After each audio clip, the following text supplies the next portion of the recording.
అందరికీ నమస్కారం. ఈరోజు నేను ఏం చెప్పాలనుకున్నా అంటే మీకు చాలామంది జార్ రిపేర్ చేసుకోవడానికి అన్ని చోట్ల ఏ ఊరైనా కానీ జార్ రిపేర్ చేసుకోవడానికి వెళ్తుంటారు. మాలాంటి మెకానిక్స్ దగ్గర వస్తుంటారు. వాళ్ళు ఏం చేస్తారంటే మెకానిక్స్ చాలా వరకు ఈ జార్ రిపేర్ చేసినప్పుడు దీనికి ఇది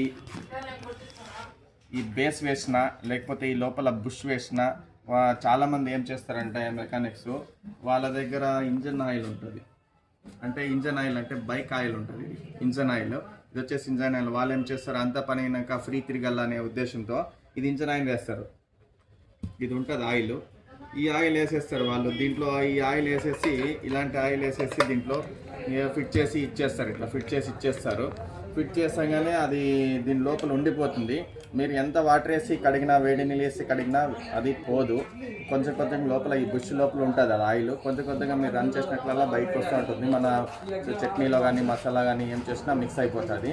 నేను చెప్పేది ఏమంటే అందరూ మెకానికల్ దగ్గర మీరు వెళ్తుంటారు కదా, వెళ్ళినప్పుడు కంపల్సరీగా అడగండి. దాన్ని మీరు కళ్ళ ముందే చూస్తూ అంటారు, ఆయిల్ వేస్తుంటారు. ఇవైతే మిక్సీ మోటార్లకి దానికి వేస్తే పర్వాలేదు, బేరింగ్లు చేస్తే పర్వాలేదు. దీనిలో అయితే మనం తినేది కాబట్టి ఎవరికైనా కానీ ఒకసారి అడగండి. మేమైతే ఇది కొబ్బరి నూనె వాడతాం. మేమైతే ఇది కొబ్బరి నూనె.